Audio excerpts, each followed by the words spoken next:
रेवंत रेड्डी साहब जो हमारे चीफ मिनिस्टर है, उनको लगता है कि बीआरएस पार्टी एक भी सीट नहीं जीतेगी और उनका यह दावा है कि हम एक सीट जीत के उनको दिखा दें।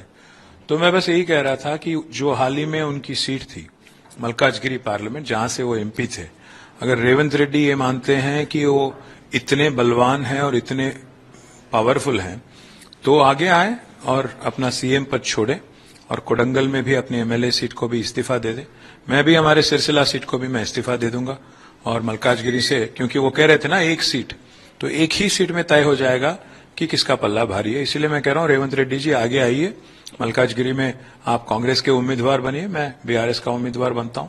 फिर लोग तय करेंगे कि बीआरएस ने क्या किया, कांग्रेस ने क्या किया और कौन लोगों के हित में काम किया।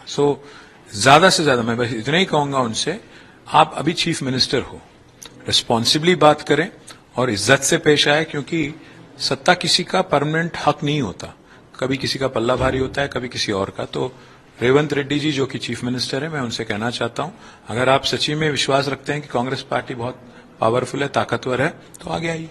सर, तो क्या ये तय है कि आप मेचल मलकाजगिरी से कंटेस्ट करेंगे? वही कर रहा हूं ना, रेवंत रेड्डी को एक्सेप्ट करने दो तो मैं भी आता हूं।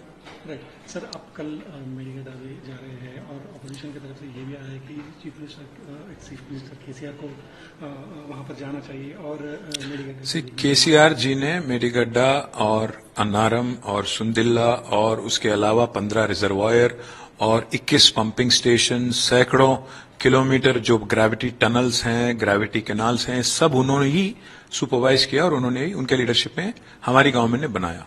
अगर इतनी बड़ी प्रोजेक्ट में, जो कि दुनिया का सबसे बड़ा इरिगेशन प्रोजेक्ट है, लिफ्ट इरिगेशन प्रोजेक्ट है, अगर एक जगह, एक बराज में जो कि 1.6 किलोमीटर लॉन्ग है, एक 50 मीटर की डिस्टेंस में अगर कोई प्रॉब्लम आया, तो इस गवर्नमेंट की जिम्मेदारी है कि वो आगे आए, रिपेयर करे और प्रोजेक्ट को ठीक से चलाए। हाँ, हम ये नहीं कह रहे हैं कि उसमें अगर कोई दोषी है, कोई किसी का दोष है, तो उसको छोड़ दो। हम ये कह रहे हैं कि आप इंक्वायरी करो, जिसका दोष है उसको जरूर जिम्मेदार ठहराओ और उसको अगर देना है तो सजा भी दो, हमें कोई तकलीफ नहीं। पर हमसे जो उनकी पॉलिटिकल बैटल है, हमसे जो पॉलिटिकल उनकी दुश्मनी है, इसको आज अवाम पे, स्पेशली जनता पे, किसानों पे निकालना अच्छी बात नहीं है। हम यही डिमांड कर रहे हैं कि आगे आने वाले 4 महीनों के बाद मानसून आ जाएगी, तेलंगाना में बारिश होगा, इससे पहले आप रिपेयर करवाइए और जल्द से जल्द पानी पंप कीजिए। भाई साहब, आपको पता होना चाहिए तेलंगाना की टोपोग्राफी ऐसे है, जहां आप अगर देखेंगे तो बाकी पूरे जितने हमारे अपलैंड्स हैं, वहां जहां पानी पहुंचाना है गोदावरी से, कृष्णा से, लिफ्ट करने के अलावा हमारे पास कोई चारा नहीं है। इसीलिए हम गवर्नमेंट से कह रहे हैं, आप जो एक छोटा प्रॉब्लम है उसको रेक्टिफाई करने की कोशिश कीजिए, एक्सपर्ट्स का मदद लीजिए और जल्द से जल्द इसको रिपेयर करके आप ऑपरेशनल करिए।